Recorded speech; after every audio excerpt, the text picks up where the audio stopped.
So the Grand Galloping Gala wasn't as grand as everybody had anticipated. Twilight hadn't been able to spend quality time with Princess Celestia. Applejack hadn't gained any revenue from her apples.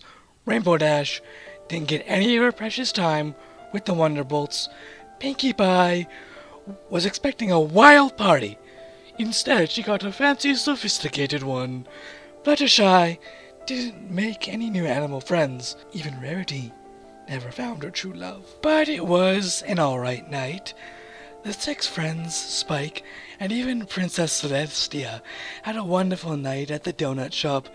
They spent the night talking, laughing, and joking about Fluttershy's outrage. She blushed like the rising sun, complimenting on Pinkie's Pony Pokey, and all the while stuffing themselves on sugary donuts. All in all, the night wasn't too much of a loss for any of them. Twilight was still able to keep in close relations with Princess Celestia. Fluttershy already had copious amounts of animal friends at home. Rainbow Dash still loved to fly with the Wonderbolts. Pinkie was still able to throw the best of parties.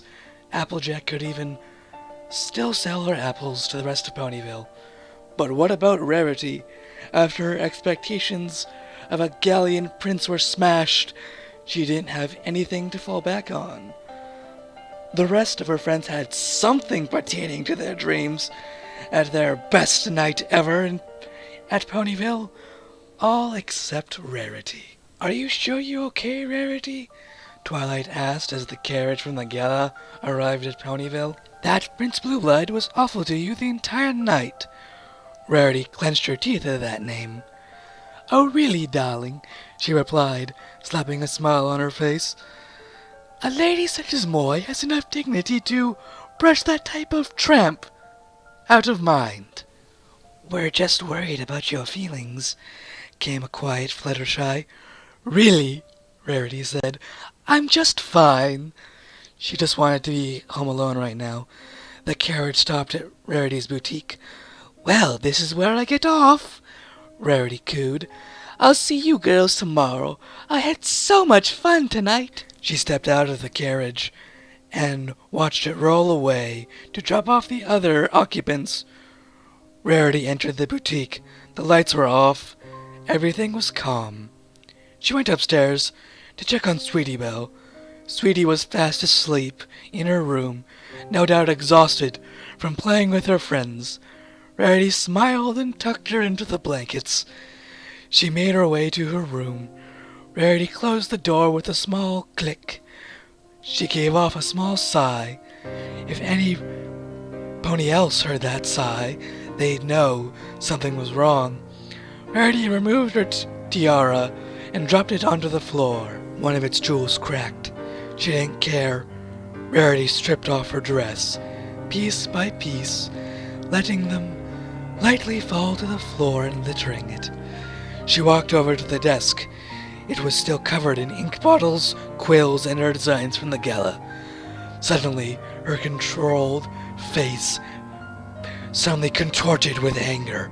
She slammed her forearms onto the desk, and with a quick swipe, knocked everything over. The designs went flying everywhere. Quills hit the wall and snapped. Ink bottles shattered as they hit the floor, coating the walls and Rarity in silky black ink. She didn't care, though. No one was watching. Rarity's mind was racing, both in fury and frustration. How dare Prince Blueblood treat her like that? She was a proper lady and deserved a proper love. She had been waiting her whole life to get a handsome prince to love, and what did she get after years of dreaming and hoping? An ass! He was a straight-up donkey of a pony. It broke her heart to think about him and about every other stallion in Ponyville. They didn't really care about her. It was their reputation she loved. So what if she was beautiful, and so what if she was rich?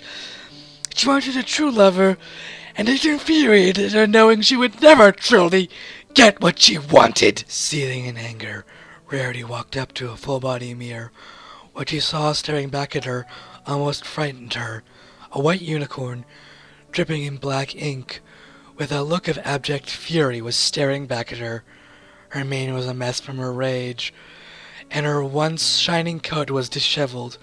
Her eyeliner streaked down her face from mere tears of frustration, adding to her mad appearance. Breathing heavily, still irate with the night's events, Rarity turned around, teeth clenched in anger, bucked the mirror as hard as she could. The mirror shattered, and its pieces littered the floor along with everything else. Exhausted from her own rage and emotions, Rarity toppled over onto her side onto the floor. She didn't even bother to clean herself up and get into bed. Maybe everything will feel better in the morning, she thought. Maybe I'm only angry about tonight. Rarity, the well-mannered mayor of Ponyville, fell into a troubled sleep on a wrecked room on the cold floor. The next morning, Rarity woke up, still covered in ink. She got up stiffly, still sore from sleeping on the floor. No doubt Sweetie Belle was still asleep, so, taking the chance, Rarity quietly snuck into the restroom to clean up. Whether by magic or not, Rarity stepped out of the bathroom 10 minutes later looking as pristine and as beautiful as ever. She decided to get some breakfast for herself and Sweetie at Sugar Cube Corner. Maybe a nice, sweet indulgence would calm her about last night. Walking through Ponyville, Rarity received her usual greetings from the town stallions. "Morning, Miss Rarity." "Hello, Miss Rarity." "Is there something I can help you with, Miss Rarity?" "Looking stunning today as usual, Rarity." Normally, Rarity wouldn't have minded these compliments, but she couldn't help but let her mind wander. Did any of them actually know her besides her fashion reputation and good looks? Was she just popular with the stallions for them to ogle at her?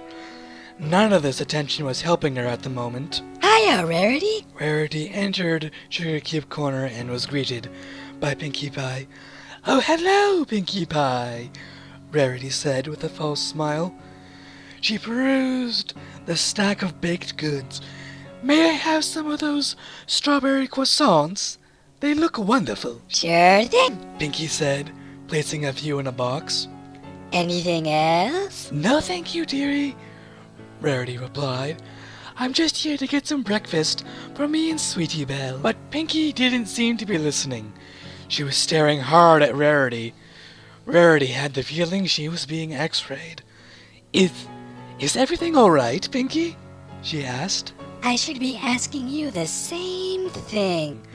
Pinkie Pie replied. Is something the matter? What? Rarity stuttered. "Why would you even say that? I'm fine." She gave a wave of her hoof to brush off the subject. If you say so. Pinkie still looked worried. "So, how much do I owe you for these?" Rarity asked. Oh, you don't need to pay. Pinkie chirped with a smile. Free of charge. "Oh, but I couldn't," Rarity said. Pinkie placed the box of pastries on her back and shot a look behind the counter. She gave Rarity a warm smile. "Oh, very well," Rarity said, defeated. "Thank you very much, Pinkie." No problem. she replied with a wave. Try and cheer up, though, okay? Rarity walked out of the bakery, not feeling a lot better than before. She made her way very slowly to her boutique, not watching where she was going. Rarity! Rarity looked up to see Rainbow Dash, who was soaring above her, diving towards her. She landed right in front of Rarity. Rarity! she said loudly again. I need your advice. "On what?" asked Rarity. How do, I act pretty? "What do you mean?" Rarity asked, cocking an eyebrow. Well, do you promise not to tell anyone? "I Pinkie promise," Rarity said, smiling and then doing the motions. Okay, I got a letter this morning from Soren. You know, one of the Wonderbolts. And guess what it said? Soren asked me on a date! Dash gave a high-pitched fangirl squeal. "I couldn't believe it. A member of the Wonderbolts asked me out on a date." Oh, Rarity finally said. I'm so happy for you. How did a ruffian like Rainbow Dash get a date faster with a celebrity than her? She could feel icy jealousy creeping up her spine. The two spent the next 15 minutes discussing Dash's grooming and tips on how to be more refined. Thanks a ton, Rarity. Not at all, dear, Rarity replied, patting her on the back. Rainbow Dash zoomed off. Rarity was now seething. How was it one of her own dreams of a lover rubbed off onto some pony else? Much less Rainbow Dash! Grumbling to herself, she finally made her way back to her boutique. Finally! Called Sweetie Belle. I thought you'd be gone forever. I'm sorry, Sweetie Belle, she replied. I was held up, but don't worry, I've got breakfast right here. Two sisters spent the morning eating their pastries and talking with each other. Oh, that reminds me, Rarity said with a mouthful of croissant. Why don't you go out and play with your friends today? I'm expecting a visit from Hoity Toity later this afternoon. Wow, sis, Sweetie replied. You're getting real famous, huh? Well, I wouldn't say famous, she replied with a smile. Don't worry, Rarity, Sweetie said, taking another bite. I won't bother you. I'm going crusading today anyways. She gave Rarity a smile. After breakfast was done, Sweetie Belle gave Rarity a tight hug and left to go meet with Applewoman and Sweetie Belle. Rarity was finally left alone. She took one of her pony mannequins upstairs into her room. It was still messy and disheveled from the night before. She placed the mannequin in the center of the room and circled around it, concentrating all her frustrations and stress into it. It might have even been anger staring at it. With her unicorn magic, she picked up a pair of sharp scissors, and with all her magical might, she rammed the scissors into the mannequin's side. If it were a real pony, it would be screaming in pain. She removed the scissors and some cotton fell out of the stab wound. And again she stabbed the mannequin, this time in the head. She attacked it, stabbing its back. Rarity, blind and pent up with rage, continued to massacre the mannequin. Why can't I be happy? She screamed, punctuating each word with a stab of the scissors.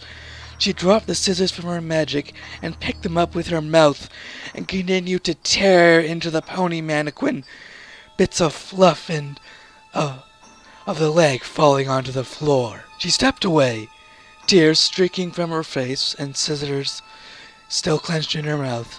She was breathing heavily and still full of rage. Bits and pieces of the fake pony were strewn across the floor. Its head was laying next to her. Strangely, Rarity didn't feel bad about her actions. She was just relieving stress. Yes, that was all. She wasn't crazy. Again, Rarity freshened up in the restroom. She then headed downstairs to await Hoity Toity. Right on cue, he arrived with his two other fashion observers. Good afternoon, Mr. Hoity Toity, Rarity said, bowing her head a bit. Yes, and to you as well, he said, looking around. I hope your talent hasn't been diminished since we last met. Oh no, not at all. She may be irate, but you still had to act a lady. Good, Hoity Toity said with a smile. I need something new, something fabulous to show the world. A new fashion wave is on its way. Modern, simple, elegant, bold, and I want you to do it. Oh, I don't know, Rarity said. I haven't been really myself lately. But you're the best, Hoity Toity replied, taking off his glasses. Only you have the eye, the talent, the guts to put things together and make them beautiful. Rarity's eyes grew wide at these words. I'll think about it. Good, Hoity Toity said with a skip. I'll await your decision by letter, shall I? With that, he slipped on his glasses and left the boutique. Rarity stood standing there, still staring into space. She was thinking about what Hoity-Toity said earlier. Only you have the eye, the talent, the guts to put things together and make them beautiful. He was right, wasn't he? She was the best fashionista in all of Ponyville, perhaps even all of Equestria. And it was her special talent to be able to take different patterns, designs, and fabrics to create a magnificent dress and a work of art. That was what she was best at, and it was her true calling in life. Her cutie mark was proof, so why couldn't she do it with ponies? Rarity bolted upstairs into her room. She looked around at the pieces of the mannequin she had destroyed earlier. She picked up the leg and part of the torso. Yes! It was just like a puzzle, like another dress. Rarity walked around her room, gazing at the pieces of the fake pony lying on the floor. It couldn't be difficult to make another pony, could it? Thread by thread, stitching it together, putting it together, piece by piece. And if she did do it, he would be perfect. She'd make him just the way she wanted. No flaws, no pompous attitudes. Just the undying love for her, for Rarity. Still wandering in her room, she came across the mannequin's head. Rarity sat down on her rump and picked it up with her forehooves. She could picture it, a dashing smile, sophisticated eyes, and a flowing mane. She hugged the head to herself and started to giggle. After a few seconds, she gave out a loud, "Ha!" If she couldn't find the perfect stallion, she'd make one. Sitting on the floor, still cradling the mannequin, Rarity started to sing. Prince Charming, my perfect Prince Charming. I'll make you from scratch. I'll stitch you together. We'll be the perfect match. Together forever, so perfect and loving. I'll make you divine, and ever so happy to call you mine.